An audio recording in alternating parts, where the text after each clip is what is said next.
kita ada di rumah salah satu calon customer kita ya yang mau bikin kolam. Ini kita sebut sebagai survei ya, survei awal. Nah, si Om ini punya kolam seperti ini ya. Kolam sederhana ini ya. Dalamnya cuma 40 cm. Nah, tapi tanpa chamber, nggak ada filternya ya. Jadi airnya nggak muter, kolamnya otomatis pasti keruh ya. Nah, beliau pengen bikin ini direnov ya istilahnya, direnov, dibikin ulang.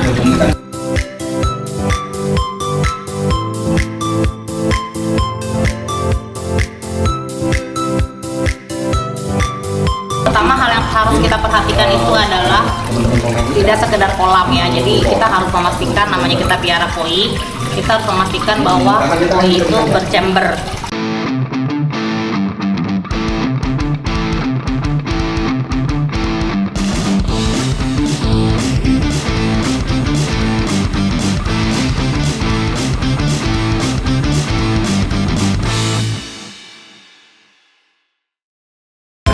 Halo guys, jumpa lagi sama Tante Cempreng di Mitsugu Koi Channel.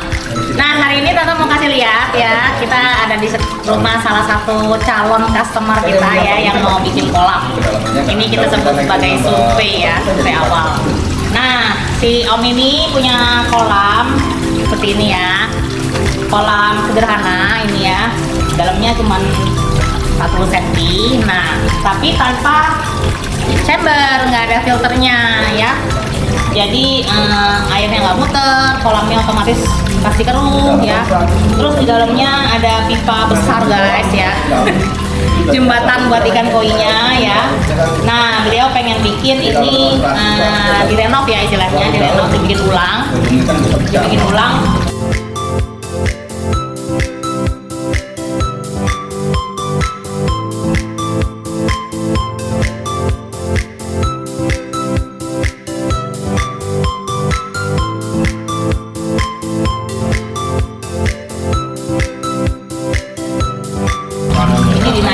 Sekitar 80 cm ya, terus pakai kaca 2 sisi. Terus chambernya nanti kita mau rencanain kita taruh di belakang, jadi kolamnya kesana dikit, dikasih chamber di belakang, air mancurnya masuk ke dalam ya. Mudah-mudahan jadi bikin kolam sama kita. Nanti kita kasih lihat perkembangannya sampai mana bikin kolamnya sampai jadi ya. Nah guys ya, jadi kalau misalnya kita mau bikin kolam koi ya, kita mau bikin kolam koi itu pertama hal yang harus kita perhatikan itu adalah tidak sekedar kolam ya. Jadi kita harus memastikan, namanya kita piara koi, kita harus memastikan bahwa koi itu berchamber ya, filternya ya. Jadi jangan terlalu terburu-buru ya. Terus habis itu kenapa chamber itu sangat penting ya, karena chamber itu media filternya yang memproses yang menyaring air dari dalam kolam ya. Jadi supaya, jadi katanya kalau piara koi itu bukan sekedar memelihara ikan, tapi memelihara air atau rumahnya supaya nyaman gitu ya buat ikannya gitu.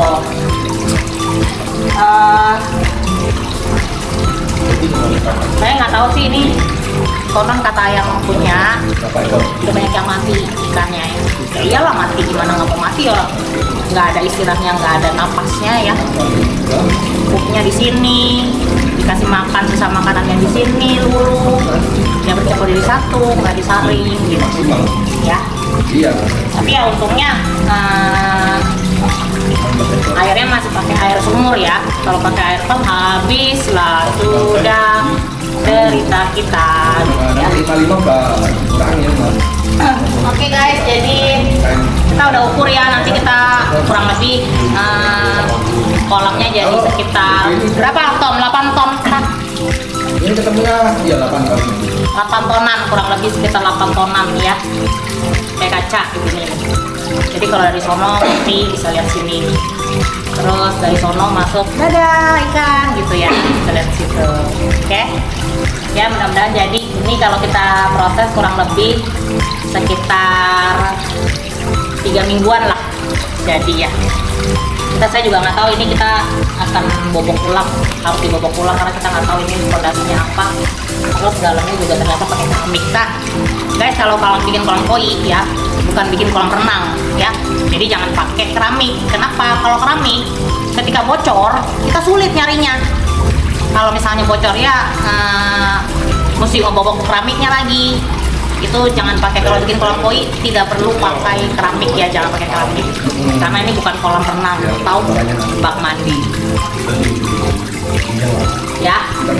Nah guys, jadi kalau misalnya bikin kolam sama kita ya kayak gini nih, Tante datang ke rumahnya, kita survei, ini gratis kalau kolamnya jadi ya. Jadi kalau misalnya kolamnya jadi bikin sama kita, survei ini gratis. Tapi kalau misalnya tidak jadi ya kolamnya surveinya ini berbayar ya. Gitu. Oke. Ya, kita lihat nanti perkembangannya. Semoga kolamnya jadi. Sekian dulu video kita hari ini. Jangan lupa di like, di komen, di share, di subscribe. Yang mau tanya-tanya juga boleh di komen ya. Jangan lupa dipencet loncengnya untuk selalu update tentang Sugu Koi Channel. Bye bye.